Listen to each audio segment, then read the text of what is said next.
guys, welcome back to my YouTube channel. This is Gerald's TV at syempre, bago ang lahat ay nais ko po kayong batiin ng isang mapagpalang araw sa inyong lahat, saan mga sulok po kayo ng mundo naroon, anuman ang iyong ginagawa sa mga oras na ito, no? Kung dyan po sa inyo ay umaga, tanghali or gabi ay lagi nyo pong tatandaan, mag-iingat po kayo palagi. Pre, shoutout po kay Kuya Bal Santos Matubang, Kalinga Prab at Ate Edna Vlogs, no?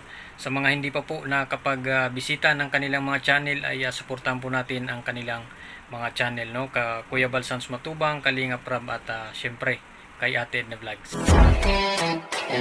Alright, so ito mga kaibigan, meron po tayong panibagong reaksyon at syempre ang ating sariling opinion, ano? At ito nga mga kaibigan ay kamakailan ay may bumisita po, no, dito kay Reyna at nagulat ito at hindi po makapaniwala na kayang-kaya na ni Reynang gawin ang mga ganong bagay, no, na kanyang nasaksihan. At ano nga ba yun mga kaibigan, at bakit hindi po makapaniwala itong bumisita dito kay Reyna. So ito na nga mga kaibigan, at binisita nga po ito ni Juan TV Vlogs, no, isa sa napakabait at masipag na scouter ng Kalingap, no, ito si Juan TV Vlogs. At yun nga, binisita nga po itong si Reyna at ang dami pong dalang pasalubong, no, kay Reyna. Meron po siyang pasalubong na pagkain ni Reyna na Jollibee. At doon nga mga kaibigan ay nagulat itong si Juan TV Vlogs at parang hindi po siya makapaniwala na ganito na kagaling si Reyna at ganito na ang improvement na nangyayari kay Reyna, dahil ayon nga dito kay Juan TV Vlogs ay magaling na nga ito si Reyna at napakagaling na.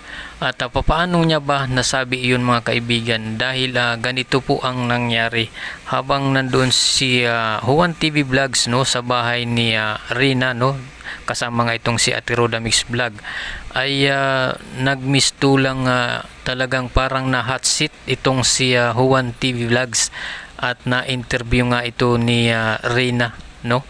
Grabe ang pag-interview dito ni Reyna kay Juan TV Vlogs at tinanong kung ano yung istorya ng buhay ni Juan TV Vlogs mula sa kanyang pag-aaral.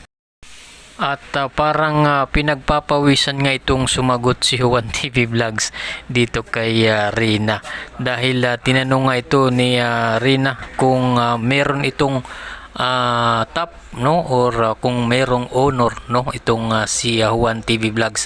Ay talaga namang parang pinagpapawisan dito si Juan TV Vlogs sa mga tanong ni Reyna.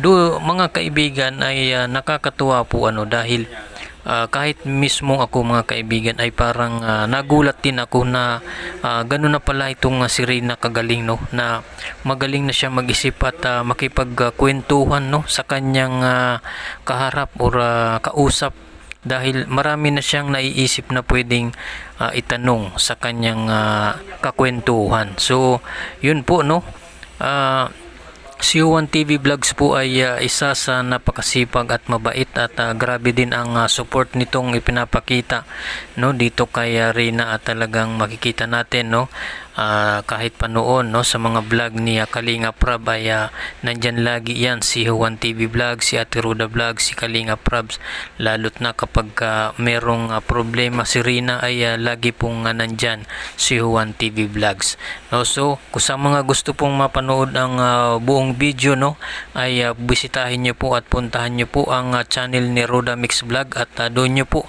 mapapanood ang buong video na ito, na talagang nakakatuwa ang mga tanungan ni Reyna dito kay Juan TV Vlogs, na kahit si Juan TV Vlogs ay hindi po makapaniwala na ganito na kagaling si Reyna. So yun lamang po mga kaibigan, maraming salamat po sa inyong panonood.